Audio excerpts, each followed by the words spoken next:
this station, its staff, management, or sponsors. Are you a family caregiver? Are you caregiving for someone who can no longer take care of themselves? Are you overwhelmed? This is Caregiver Solutions Info with Marcia Teele. Marcia will be hosting an hour of true stories and information, tips and updates of the latest research and necessary information in the caregiving field, focusing on you, the family caregiver. An Alzheimer's disease and dementia care expert, Marcia has 15 years of hands-on experience at Arden Courts, a leader in assisted living dementia communities here in the U.S. Marcia covers everything you need to know as a family caregiver, especially if you care for a loved one with Alzheimer's disease or other related dementia or chronic illness. If you have a friend or relative that is also a family caregiver, call them now. They won't want to miss a minute. And let them know they can watch on caregiversolutions.info. And they can listen on WNN 1470 AM in South Florida or nationally on the iHeartRadio app. Now, sit back, relax, and learn from our host, Marcia Teele, as she brings information to you that may just be the caregiving solution you need. Hi, everyone, and welcome to Caregiver Solutions Info Show. I'm so glad you could be with us today. I hope you all are doing well, at least better, with the pandemic still going on, and things are getting better, looking up a little bit, but we still want to be safe out there. So we're still doing virtual Caregiver Solution Info Show, and I'm glad you could be here today. We have a really exciting show because, unfortunately, this past year, I have actually had the experience of meeting with people that haven't planned for their life, haven't planned for their future, haven't done any planning for how they're going to live or where they're going to be or who's going to take care of them. And it's really, really sad. And it is so important for us as just human beings to prep and plan for our life. And so we need to know what we don't know. And today we're going to tell you all about how to do that. It is very difficult being a caregiver. Now, this show is for caregivers, and it's for caregivers who are family caregivers who take care of people that can't really take care of themselves. We do have a focus on dementia, Alzheimer's, different types of dementia. But it really is for every type of caregiver, whether you're caring for someone with dementia, whether you're caring for a child with special needs, whether you're caring for an elderly adult, maybe they have more physical problems than cognitive problems, you're still a caregiver. And there are things that caregivers need to know, not only about how to care for the person that you're caring for, but also how to care for yourself. It's very important. So we touch on lots of different topics. We've been doing this for 6 years, and I have gotten so much great feedback from you all. And so thank you for being here today. Today we're going to be talking to an elder law attorney in his office about what an elder law attorney does, what that means. And it is very important for, again, all of us to plan. And as we get older, as our parents get older, you might be an adult child, and maybe you haven't really thought about when you get older because you have elderly parents, and you need to find out about what to do as they're aging. So it's really important, and we're going to be talking today to Spinks Law Firm. They are a wonderful group. I met them several months ago when I was over in the Tampa area. They actually serve over in Florida and specialize in Hillsborough and Pasco counties. And I'm so excited to have on with us today Ed and Tina Spinks. And I'm going to give you a little bit of background information, but let me just say hello to them right now. Hi, Tina. Hi, Ed. Thank you for being here today. Now, Ed is an elder law attorney, and a little bit about Ed because I'm going to brag on him a little bit. He is a graduate of the University of South Florida, Florida State University College of Law, and the United States Naval Justice School. He is admitted to practice law in the state courts of Florida and Hawaii, and he also is admitted to practice in the federal courts of the U.S. Armed Forces Court of Appeals and the U.S. Court of Appeals for Veterans Claims.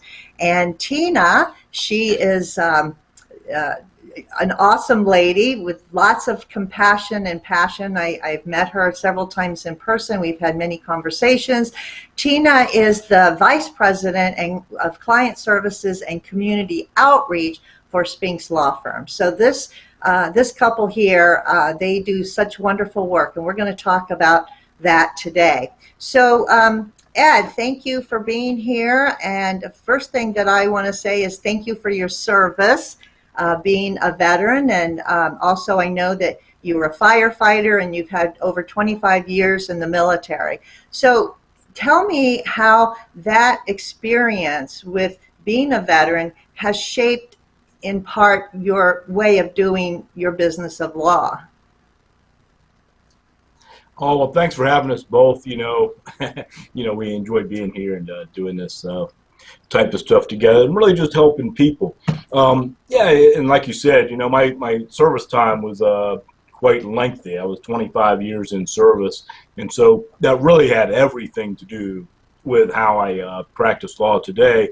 Just a little bit of history. When I went in, I didn't go in as an attorney. I was 17 years old, right out of high school, like a lot of people. So it took me a while to, find my niche, so to speak. But fortunately, the military has a way of telling you what to do and when to do it. So I didn't have any problem, following directions. I guess was my big skill early on in life. I could listen to somebody and just do what I was told. So that served me well. And then after I got off active duty, initially, I think that was probably about 92 or 93. I worked for the fire department over in Polk County for a little bit and went to school at University of South Florida. And that's really where I really kind of found my niche. I was going to go back in the military in the officer program. I was kind of committed to that. But a lot of my peers were looking at law schools and different opportunities. And I thought, what a great way for me to continue my education and also be able to serve as a attorney for the military. So I was fortunate enough to get commissioned and be able to get dropped into the reserves to attend law school at Florida State. Excuse me. And then in 2000, I graduated, got admitted to the Florida bar, and began practicing as an attorney for the Marines. And that's really where my first stint in elder law started. Because when I first worked, one of my first assignments was at Camp Lejeune, North Carolina, when the Marines were deploying overseas to Europe. It was probably, Marines that were deploying to Bosnia or somewhere in that region there. But we had to do a ton of estate planning, hundreds of wills and powers of attorney, and they're just, unbelievable numbers. And so we were just grinding them out, and so I really got, inundated with it then, and then kind of got to see the range of how that can help from, the youngest Marines that are, wanting everything to go back to mom and dad and make sure their stuff is taken care of in that manner, to the more senior Marines and sailors who, their family might have a business that needs to be taken care of, and they need some things held in trust, or they got children with different varying needs, and you got to make sure the children are taken care of if, God forbid, something was to happen to them while they were overseas. And so that was really my first experience, and fortunately for the time in the Marine Corps, I got to work in a lot of areas, and I was able to circle back now to focus on elder law and estate planning.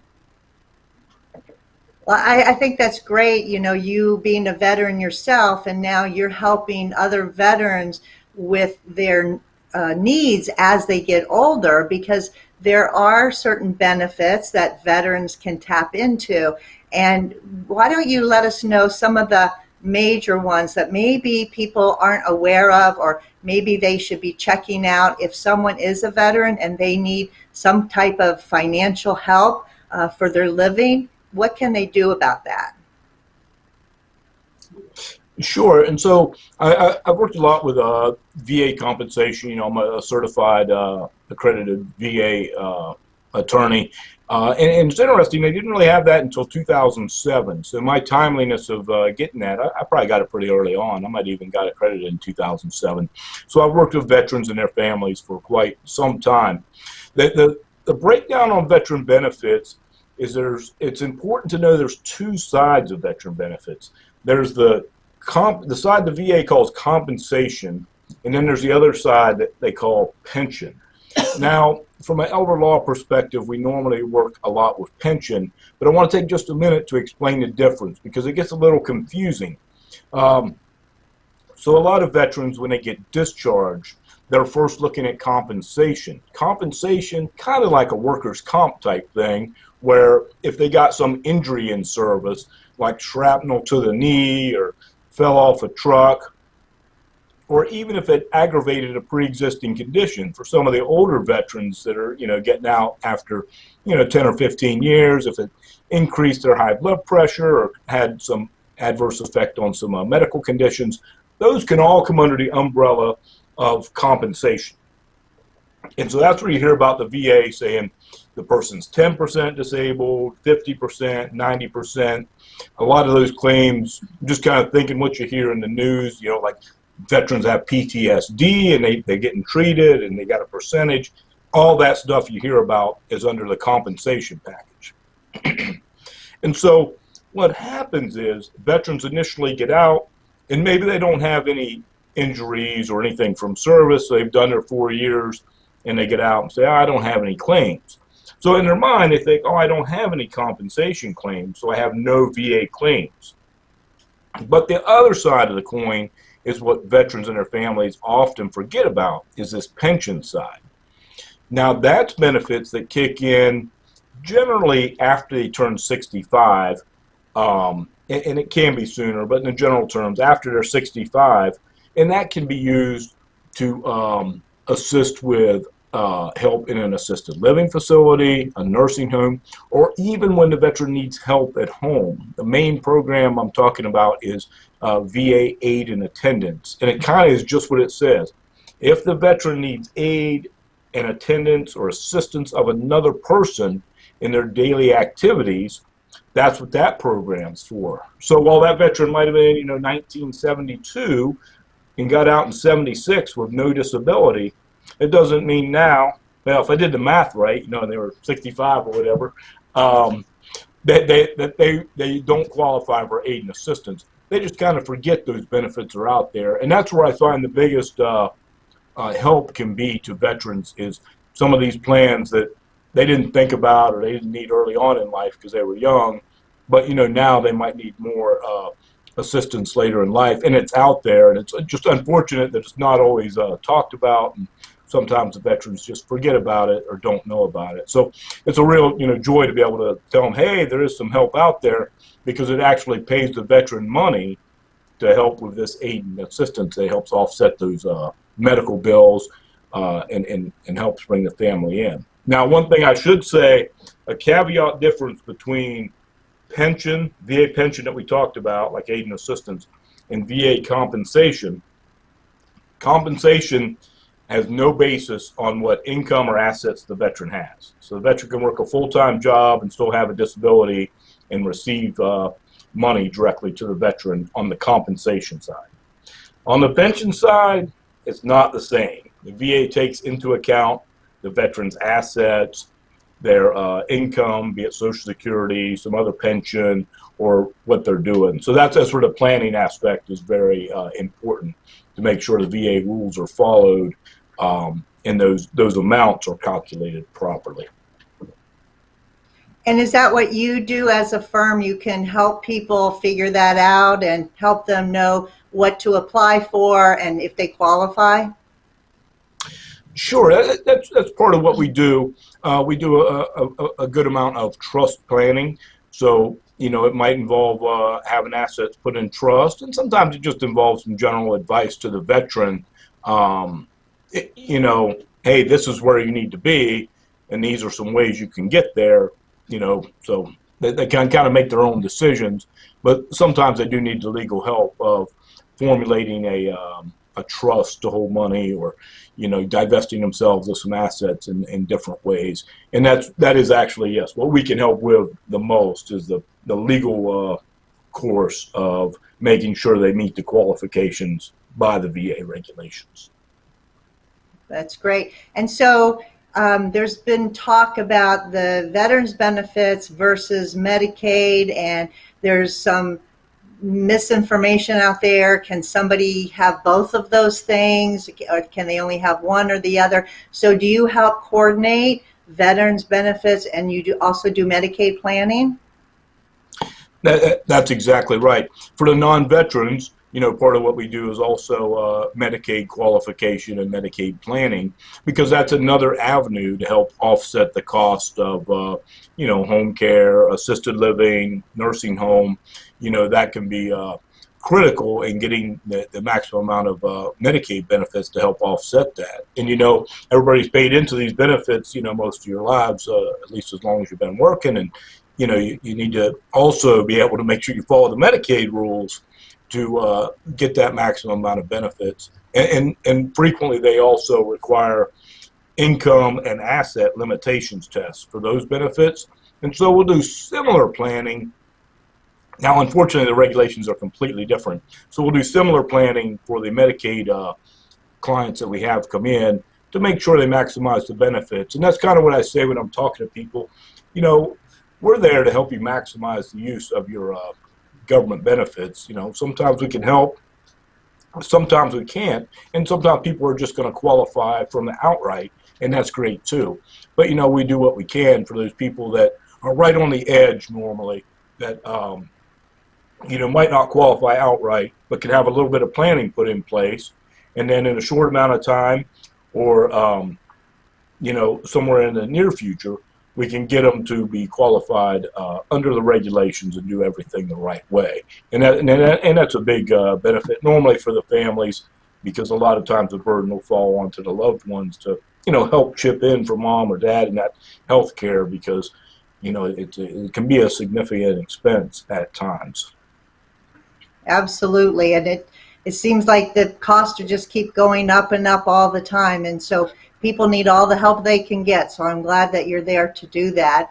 And I know that Tina is a really good resource for people when maybe your law firm, isn't able to help a person in a particular way, or maybe you can. But in addition to that, I know Tina comes in as a community outreach and resource person to say, hey, look, this is something else you can do. Tina, why don't you talk about your job, your role as part of the Spinks Law Firm, and how you contribute to the benefit of the clients?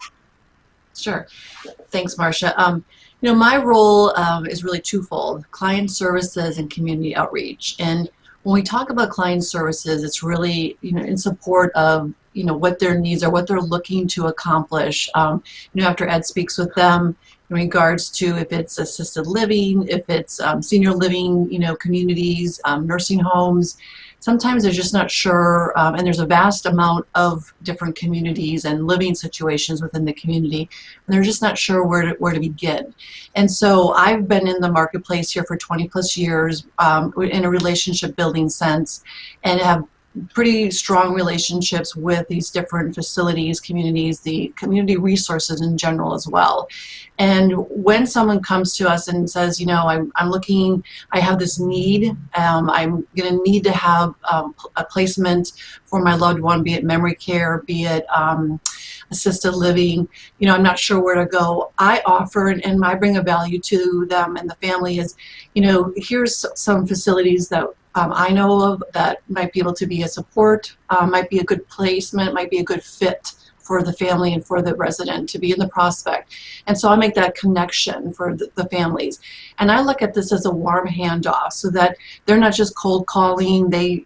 I've contacted the facility and said, hey, I might have somebody, here's, they're going to be calling you to set up a tour, come see your building, meet you, see if this is a fit. And that's very valuable, because again, it's very overwhelming and daunting at times when you have all these other decisions that you're making or that you need to make and you're not sure where to begin. So I feel like my time here in the sense of directly in our larger Tampa Bay market has been one where I can offer that support and guidance and help them to make those decisions when they're ready. And then the other half of what I do is truly community outreach. It's continuing to build on those relationships that I have. I'm seeking out new relationships. So much has changed with the pandemic that we've had to pivot. And in that sense, it's learning how to educate different partners in the community, clients, educate the public in general about what we do, how we can help them, how we like to be an option for them when their discussion occurs around elder law and estate planning and special needs. And so in that sense, those two facets of what I'm offering is very supportive of Ed and the legal side of this. And it also is very supportive of the family and the residents to be the prospects.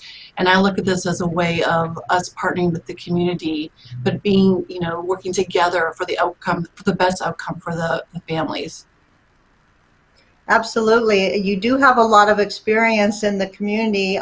You've worked in different areas of healthcare. Do you want to just mention a few of those? I know home health was one of them. Yes.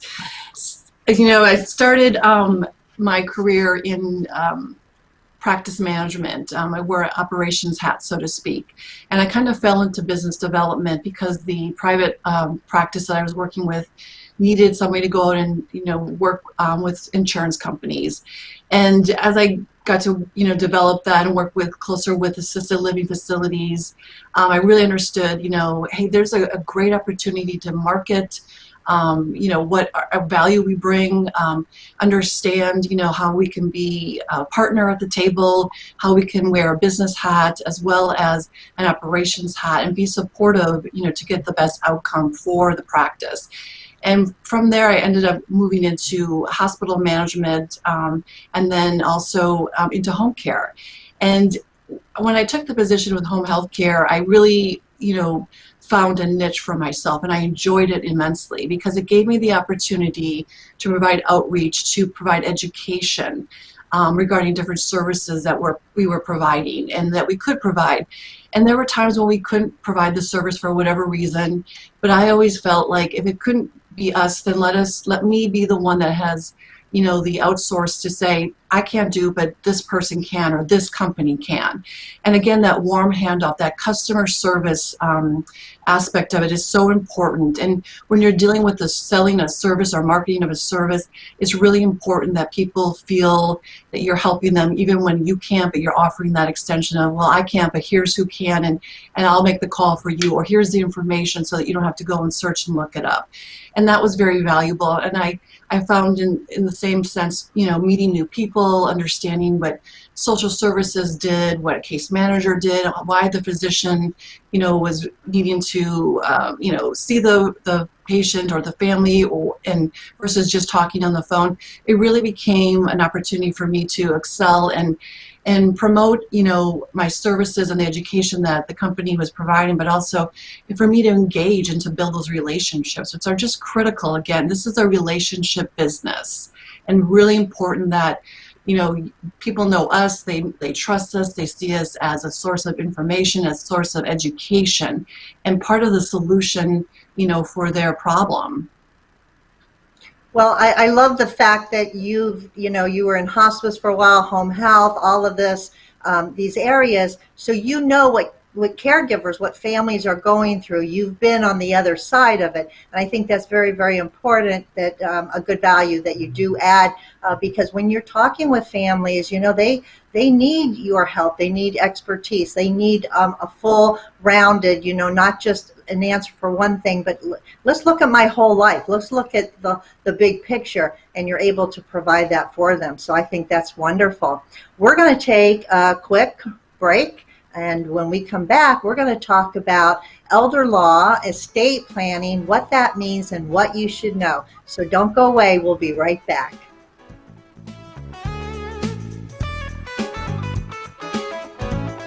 Arden Courts is not just a place to live, it's a place to call home. Residential living combined with quality caregiving. This is the philosophy behind Arden Courts. Communities created exclusively for individuals with Alzheimer's disease and related dementia who would benefit from a safe and structured environment.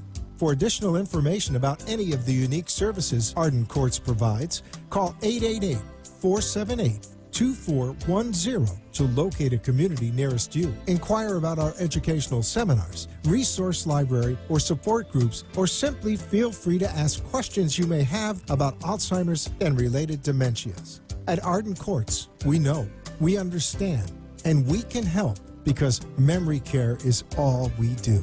Remember, call 888-478-2410 for additional information about any of the unique services Arden Courts provides. You are listening to your host, Marcia Teele, an Alzheimer's disease and dementia care expert on caregiversolutions.info. If you have a question or wish to share a story, call into the show at 888-565-1470 and talk with Marcia. Now, back to Caregiver Solutions. I'd like to take this opportunity to thank our national sponsor, Arden Courts Memory Care Community. Arden Courts has about 50 assisted living memory care communities throughout the United States, and 10 of them are here where I am in Florida. Arden Courts is a leader when it comes to memory care. When someone can't live at home, maybe the caregiver can't take care of them anymore, maybe they don't have a caregiver, whatever the reason is, Arden Courts can help. They have been in memory care from the beginning 30 years ago with the awesome design and expertise and experience to help you help your loved ones. And they help in lots of ways. Not only do they help with assisted living for your loved one, but they help you as a caregiver with support groups, with lots of educational opportunities just like this program. Also, they are offering today this special book. It's called The 36-Hour Day. This is a wonderful resource for caregivers. If you don't have this book, it's yours absolutely free just because you're watching or listening to this program today. All you have to do to get this book is send an email to delray@arden-courts.com. That's DELRAY at arden-courts.com. Tell them that you heard about this free offer on the Caregiver Solution Info Show and that they would be able to send you this book absolutely free just by giving them your name, address, and telephone number. This is a wonderful resource. It is something that caregivers can refer to on a topic-by-topic issue, or they can read it front to back when they have time. It is just highly recommended, written by Dr. Peter Rabins and Nancy Mays. So get this book or get it for someone that you know that could benefit from this, and send an email to delray@arden-courts.com. And now we're back to our show. Today, my special guests are from the Spinks Law Firm in the Tampa area, Florida, and Ed Spinks and his lovely wife, Tina Spinks, are joining us today, and we're talking about elder law. We talk about all things that can help caregivers. And Spinks Law Firm, they specialize in elder law, VA benefits, Medicaid, special needs trust, guardianship, and estate planning. So Ed, before the break, you were talking about you were working with the in the military with the armed services and helping them have estate plans, which was really interesting to me because I never really thought about the soldiers or sailors going out of the country off to war needing an estate plan. So why don't you tell everybody in general what elder law is, and then who needs an estate plan and what age should somebody start planning? Sure. Thanks a lot. And you know, you were just talking about memory care, and you know, that just drives home because probably half the people, you know, that I interact with, or the families of them, you know, are those patients with an early diagnosis of memory care. And, you know, it explains why estate planning is so important. And so from the estate planning perspective, we like to say those are the pre-needs things that everybody knows they need to get in order, but everybody procrastinates to do so. So the number one thing I talk about all the time is powers of attorney. Get these powers of attorney in place, because it seems like if you can get that in place early on and have that there, everything kind of flows from there, because a power of attorney will designate somebody else to be able to do things on your behalf. And there's a lot of different kinds. There's a healthcare power of attorney. So if you're incapacitated, somebody can make healthcare decisions for you. But there's also a financial side power of attorney. And this is a durable power of attorney, so it works even when you're incapacitated. And that designates a person, a loved one who's trusted, who can open bank accounts for you, form trust, revise gifts of assets, sell property, buy property, rent property. They can do all these things on your behalf. And I can't tell you how extremely important that is down the road. But not to avoid your question, just that hit me when we were talking about memory care, that these power of attorney are so important. So estate planning can be done anytime. I had a good example about the young Marines going overseas. Some of them have children here, and we talk about powers of attorney. One thing I didn't realize early on is all these kids going to school, the school requires both parents to make decisions on things. And so the parents staying behind would have to have a power of attorney for making school choice decisions, to put them in school, to take them out of school, to do these different things.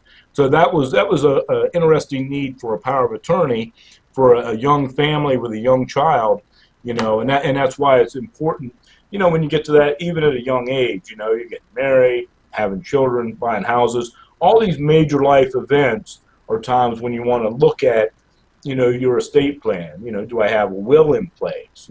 Is it enough to cover? There's a lot of other financial aspects that I don't cover, but we talk about things such as life insurance and pensions, and how you're going to take care of the kids down the road. And as you know, we have Tina and I have a child with special needs. And so when you're in that situation, that has a whole other planning aspect to it. So you need to plan for that, for the future, and for all children, for their educational future. Should you not be around, how is that going to play out down the road? How do you want it to play out down the road? So that's kind of the early decisions. And then we run the gamut to the later decisions, and it's usually a family member. What happens when you have a loved one, a mom, dad, grandma, grandpa that, has this early onset dementia or diagnosis of Alzheimer's. You got to start getting that plan in place, but you got to be quick. You got to get in, because things can happen, things can change. And if it hasn't been planned for before, you just want to be out in front of it, because the alternative is just not good. If you don't have that power of attorney in place, you don't have somebody to be able to make decisions and do things on your behalf, you're going to have to go to court and get a guardianship form to do it. And it just adds extra time and money. Power of attorney are generally simple documents that you can get done versus going to a court where there's other lawyers appointed. There's got to be multiple doctors make determinations, and all these things have a cost to them and take time. So normally that's why I really harp on those powers of attorney. Getting those done early and getting them in place. I'm sorry, I probably got off your question a little bit, but that's one of my soapbox items that I jump on. No, you know what? We talk about that all the time for caregivers, to get those legal documents. But you mentioned a lot of people procrastinate.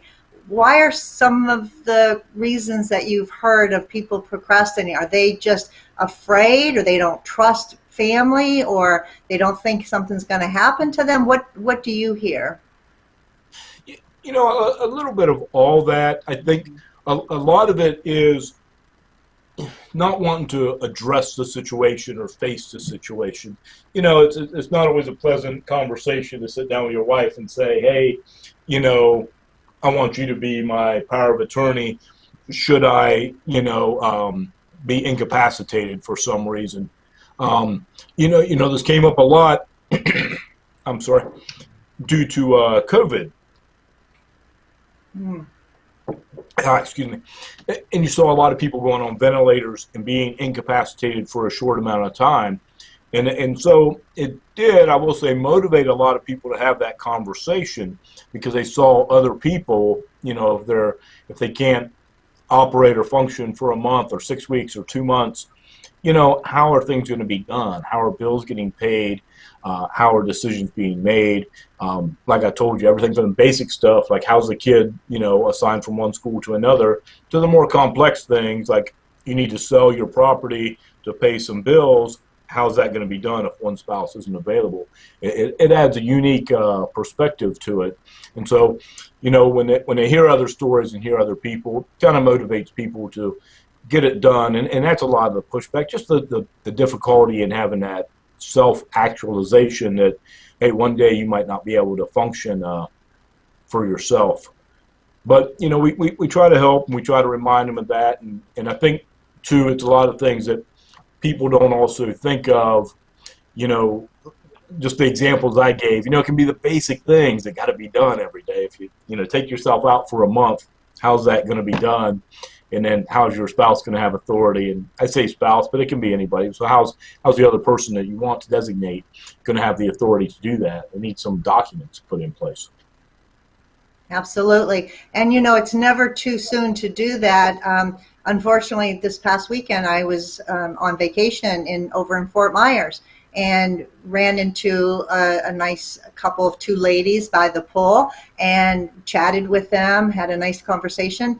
And they were checking out, or the one lady was checking out, and she was frantic. And we said, "What's wrong?" Well, her lady friend, who was about 50, this other lady was probably 70, like her mom, maybe an aunt, had a heart attack. They were just walking down the sidewalk and had a heart attack and collapsed and had to go to the hospital out of town. And she had no family there. Nobody had POA. And I don't know what happened because I don't know them, but that was a perfect example of, anything can happen to anybody at any time. So people really, really need to get these documents in place. And if somebody chooses somebody to have their power, and later they change their mind, can that be changed also legally? Is that a big deal to change that document if someone changes their mind? Sure, and we talk about that. One thing I always say, hey, we're not carving these documents in granite. They're not written in stone. If you change your mind tomorrow, it can be changed. And there's different processes depending on what the document is, how it can be changed. But even your last will and testament, the final document that people are going to see, that can be changed up until the day you die. So certainly these powers of attorney, if circumstances change and you don't want the person you designated to have that power anymore, you can pull that back, designate somebody else, and adapt to those changing circumstances. I know I didn't talk too much about it, but I don't want to be too focused on powers of attorney. You also need the complete plan, which would include a will and a trust, depending on your situations. You want to make sure you have all those documents. We generally do them together in a package, but you want to have all those documents put in place so it's an entire plan, while you're alive, if you become incapacitated, and finally after your death, to make sure your family is taken care of, all the way through. So, Ed, you mentioned last will and testament. Explain what's the difference between that and a living will. We didn't talk about a living will. Can you explain what a living will is? Sure, absolutely. Now, that's a great question, and another kind of pet peeve of mine is I hate the language that we use to talk about living wills and last will and testament or will, because it's just very confusing because the terms are so similar. So a living will, one way I like to it uses the word living, so it's decisions while you're alive. What that medical care you want if you're in a permanent vegetative state. It's kind of an end-of-life condition. So, how much mechanical means do you want to be kept alive if you're in a permanent vegetative state? No chance of recovery. And everybody in Florida, we always go back to the Terry Schiavo situation and kind of remind people of that. And then people kind of get it, oh, yeah, I understand, because that was a big deal and everybody saw it on the news at some point. Compared to a last will and testament, that doesn't come into play until after you die, and that is designating who's going to gather your assets and how your assets are going to be distributed to your heirs that you designate. But I wanted to step one step back and talk about the living will. That also goes hand in hand with the healthcare power of attorney. Because with a healthcare power of attorney, that person you designate is going to have to make those end-of-life decisions for you. And it's just a comfort, for them to see that you had already made that decision in your living will of what you wanted. And it's not just them making a determination of what they think you would want. They can see it in your hand and signed by you that, hey, this is what you want in this particular circumstance. So, I tell everybody, hey, if you're doing a healthcare power of attorney, always do a living will and make your wishes known ahead of time. Absolutely. That can cause a lot of problems when there's no living will, when maybe siblings are arguing about what mom or dad really would want. And it does cause some problems. So we want to, get all that taken care of ahead of time. So thank you for explaining that. We're going to take another quick break. And when we come back, we're going to talk about a special needs trust and what that is and what you need to know about that. So we'll be right back.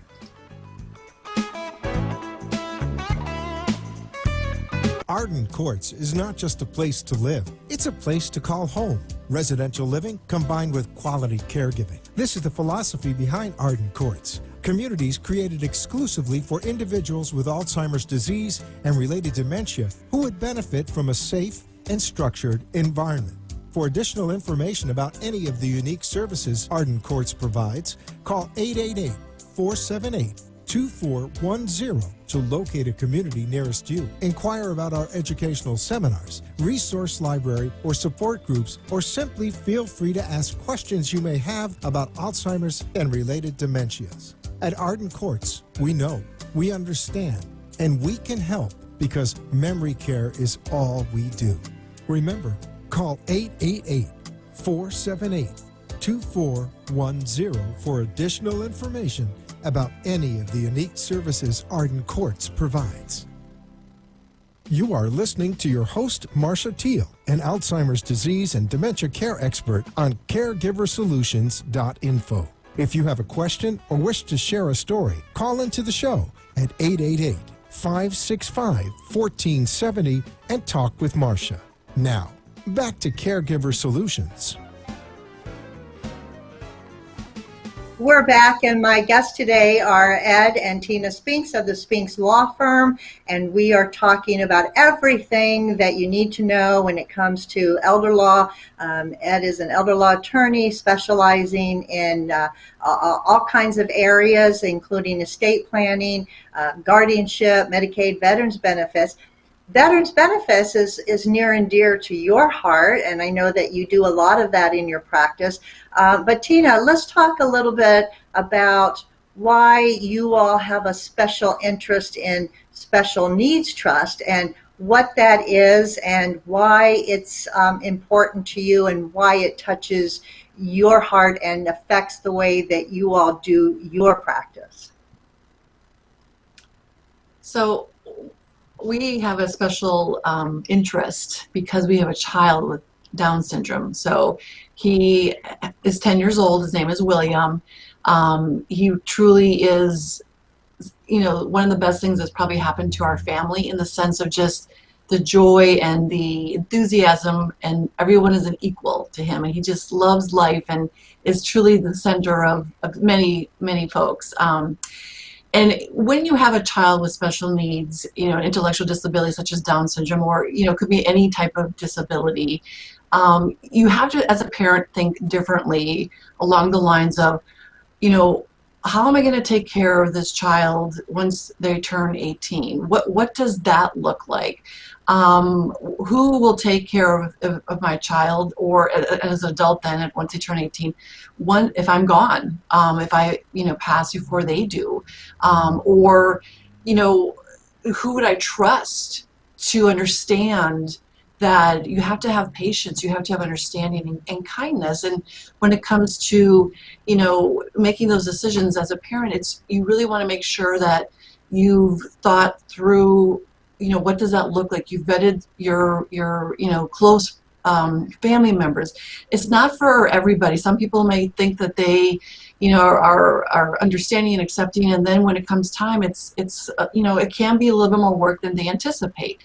And it's important for Ed and I, when we chat with people and talk about special needs and what a special needs trust is, to understand, what does that look like? How do you arrive at, putting these documents in place? How do you, what are some of the decision-making steps that need to be done so that you're doing the best for your child, you're doing the best for yourself, which you think, you want somebody that you're going to ask to step in for you should you not be there.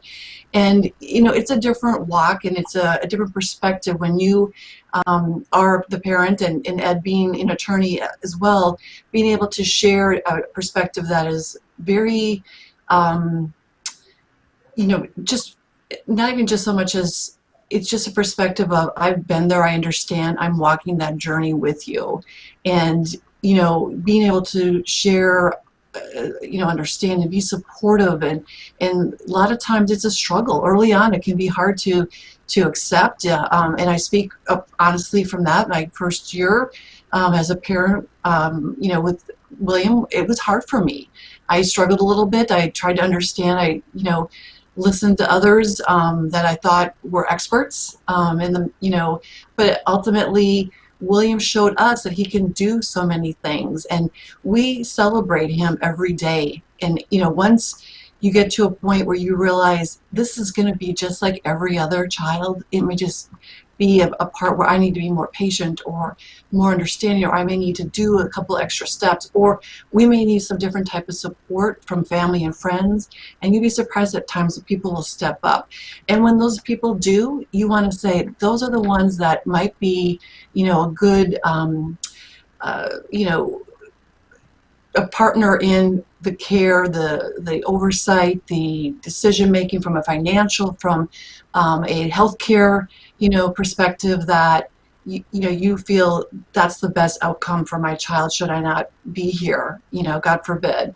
But Ed has really been able to provide understanding to people that this is why you need a special needs trust, and what does that look like? How do you determine if I want my child to go to school past 18, if I want my child to work, what do I need to do so that they can maybe have a savings account? There's all sorts of things nowadays that through the government and laws that have been available, and the ABLE Act is one of those opportunities that allows families to plan and to be able to provide some support that in the past may not have been.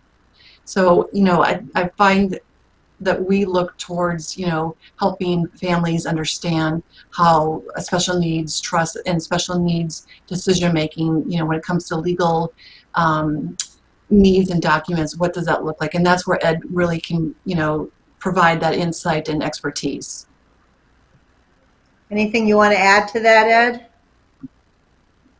Hey, there's not much I can add to that. I mean, she hit the nail on the head. No, our son William, yeah, he's actually an outstanding little kid, and so he does great things, and he's done great things for us, teaching us a lot of lessons, especially patience, like she said. I'm only kidding. No, special needs planning is a lot like any other planning, except for it's accelerated. Like we talked about, hey, when's the time to plan? And I mentioned those major life events, weddings, divorce, situations changing. And a lot of times that ends up, we do will planning, like we talked about using the last will and testament. We didn't talk about too much, but there's trust planning, and trust planning can be used in a lot of different ways, not only to maximize your government benefit, but to protect your loved ones down the road and make sure that your financial future and their financial future is managed in the way in which you want it to go. Be it protecting them from maybe themselves, if they've had a little problem with drugs, alcohol, gambling, something like that. You can make sure that money's held in trust to protect them. Or maybe you're worried about a spouse or soon-to-be ex-spouse. You can put that money in trust to, protect your child and keep it from maybe getting into a ex-spouse's hands down the road that may not be the best way that you want your inheritance to be spent down the road. So we do that with trust planning, to protect your family members down the road. And trust planning is accelerated when you have a child with special needs, because most generally those children are going to need some assistance, be it healthcare assistance from the government, particularly when they turn 18. They're going to be entitled to some benefits, normally just based on the fact because they're disabled adults at that time. And they also still may need the supervision and guardianship of a parent. So at 18, parents, sometimes are surprised to learn they don't get to tell their child, even if their child's suffering with a disability, what to do. From a law perspective, they're an adult. But there's some good mechanisms put in place in Florida, particularly something called guardian advocacy. It's a more fast-tracked way to keep guardianship over your child when they turn 18, so you can still be there making medical decisions with them, getting their medical information. Important, make IEP decisions, which is an individualized education plan, because they can go to school after they're 18. So if they're not done, mom or dad probably wants to be there making some educational decisions, even if they're 19 or 20. And still in the school system. So that's a great thing that's, I say recently, but been around a few years now to help out. And now something that's really more new is this, Tina mentioned the ABLE Act.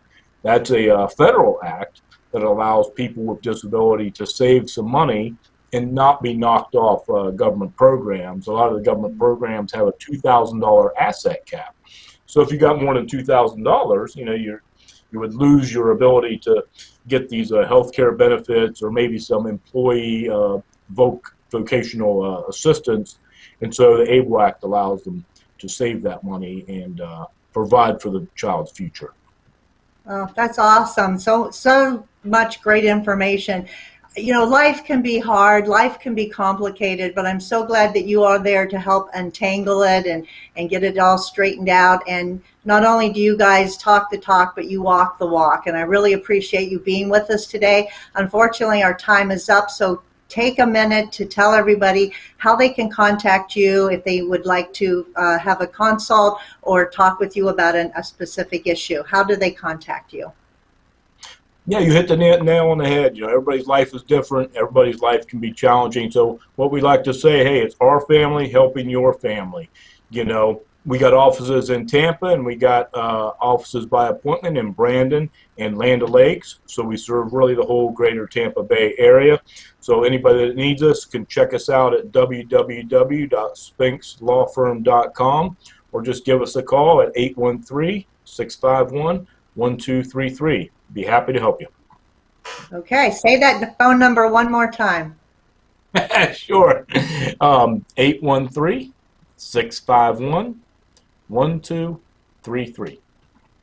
All right. Well, you guys are awesome. Thank you for being with us today. Thanks for all your expertise and sharing with everybody. I wish you well, much success, and thanks again. I hope I see you again soon.